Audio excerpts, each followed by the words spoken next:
4-5 weeks లోనే అమర్ బయటికి రావాల్సింది, రాకుండా రన్నర్ వరకు వచ్చాడు అమర్ అని చాలా మంది చాలా రకాల క్రియేట్ చేశారు. 4-5 వీక్స్ ఏనా అని. అంటే అట్లీస్ట్ మనం ఏదో చేసాం శోభ, ఏమీ చేయకోకుండా అక్కడ దాకా ఉన్న వాళ్ళు కూడా చాలా మందే ఉన్నారు కదా.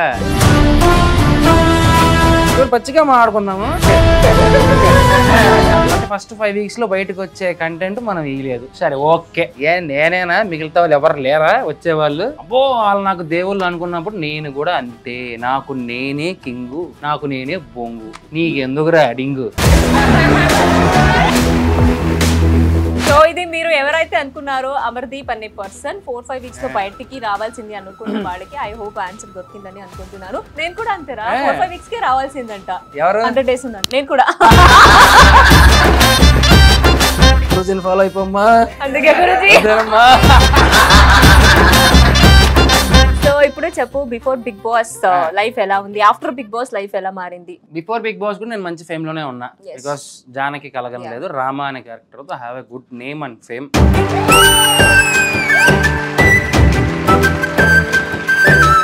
ఒక మంచి ఫేమ్ తో గుడ్ బాయ్ గా వెళ్ళాను. ఒక గుడ్ బాయ్ నుంచి ఒక బ్యాడ్ బాయ్ గా మారి ఒక మంచి పాజిటివిటీతో బయటకు వచ్చాను.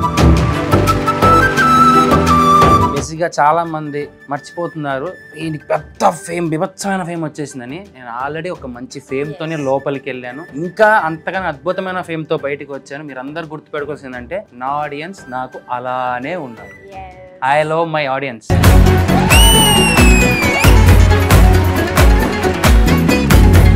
చాలా నెగిటివిటీ నువ్వు ఫేస్ చేసావు, నేను కూడా ఫేస్ చేసాను. ఎప్పుడైనా అనుకున్నావా అంటే వరే బిగ్ బాస్ కి వెళ్ళి నేను ఏమైనా తప్పు చేశానేమో, వెళ్ళకుండా ఉండాల్సిందేమో అనేసి నువ్వు ఏమైనా రిగ్రెట్ ఫీల్ అయ్యావా బయటకు వచ్చి చూసిన తర్వాత? తప్పు చేసింది నేను కాదు, నన్ను తప్పుగా చూపించింది, నేను తప్పు అని చూపించింది కొంతమంది తప్పు.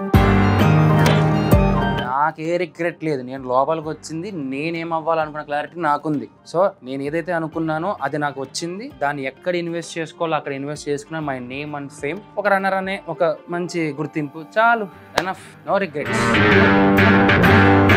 అండ్ ఎప్పుడు చూడొచ్చు మళ్ళీ అమర్దీప్ ని రామ లాంటి క్యారెక్టర్ తో ఒక సీరియల్ లో ఎప్పుడు చూడబోతున్నారు నీ ఫ్యాన్స్ అందరూ? బేసిక్ గా నేను అడిగారా, అడిగితే ఒక మాట చెప్పాను, సార్ ఒక రిచ్ అమ్మాయి, రిచ్ అబ్బాయి, పూరమ్మాయి, పూరబ్బాయి ఇలాంటివి కాకుండా సార్ నాకు ఒక పాత్ర చేయాలను.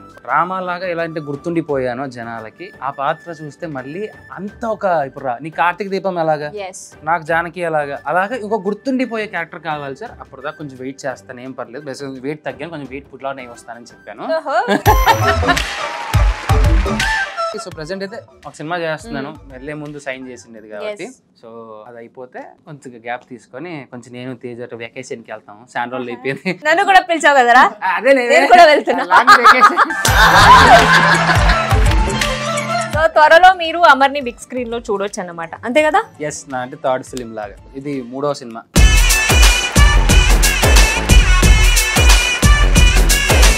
సో మా అందరికీ తెలుసు మాస్ మహారాజా రవి సార్ పెద్ద ఫ్యాన్ నువ్వు అనేసి. ఫినాలే రోజు కూడా ఒక ఇన్సిడెంట్ జరిగింది. ఏంటంటే నాకు సార్ నీకు ఒక ఆప్షన్ ఇచ్చారు, అమర్ రవి సార్ లోపలికి వచ్చి నీకు తీసుకొచ్చేస్తే నువ్వు వచ్చేస్తావా లేదా డబ్బులు పట్టుకొని వస్తావా అంటే, డబ్బులు వద్దు ఏమొద్దు నేను వచ్చేస్తాను ఛాన్స్ కోసం అని నువ్వు అన్నావు. నిజంగానే అలాంటి ఒక ఆప్షన్ ఇచ్చుంటే నువ్వు వచ్చేవాడివా?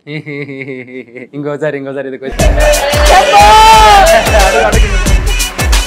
బిగ్ బాస్ కి ఎందుకు వచ్చామన్నావు కదా, సినిమాలో చేయడానికి, రవితేజ గారు అంతా ఎదగడానికి, నాలో కూడా ఒక మాస్ ఇమేజ్ ఉంది అని చూపించుకోవడానికి నేను వచ్చిన కారణం.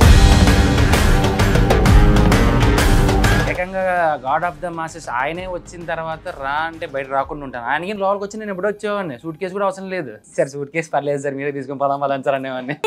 బయటికి నువ్వు ట్రోఫీ కొట్టుకుని బయటకు రావాలి అనేసి చాలా మంది హోట్ చేసి నిన్ను లోపల ఉంచారు కదా. ఒక్కవేళ నువ్వు రవి సార్ తోటి బయటకు వచ్చుంటే వాళ్ళు డిసప్పాయింట్ అయ్యేవారు కదా. అప్పుడు ఎందుకు నువ్వు నీ ఫ్యాన్స్ గురించి ఆలోచించలేదు?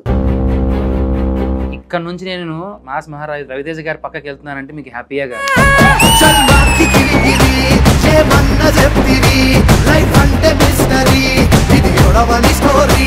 మీకు నేనెంత అభిమానమో మీరు ఒక ఫ్యాన్ మూమెంట్ గా చూసి నాకు ఓట్లు వేసి ఇక్కడ దాకా తీసుకొస్తారు. నేను ఇక్కడ దాకా వచ్చినది ఫ్యాన్ మూమెంట్, నేను ఆయనకి ఫ్యాన్. సో ఆయన పక్కన నేను నించుని ఆయన పక్కన నేను చేసేటప్పుడు నా ఫ్యాన్స్ గా మీకెంత హ్యాపీ ఉంటుంది? అండ్ రవి సార్ ఆల్రెడీ చెప్పారు అండ్ ఈవెన్ నాగ్ సార్ కూడా చెప్పారు నీకు 100% రవి సార్ మూవీలో ఛాన్స్ ఇస్తాను అనేసి. ఏంటి అది? ఇంకా నాకు రాలేదురా, కానీ ఆయన నోటితో ఆ మాట వచ్చింది సార్, అరే అమరు మనం చేద్దామని. అది చాలే బాబు, ఆయన ఇచ్చినా ఇవ్వకపోయినా ఆ మాట ఉంది చూసావు, ఆహా ఎన్ని సంవత్సరాలైనా అది వింటూ చూస్తూ గడిపేయచ్చు. త్వరలో రవి సార్ తో అమర్ అయితే మూవీ చేస్తాడు, ఇది కన్ఫర్మ్.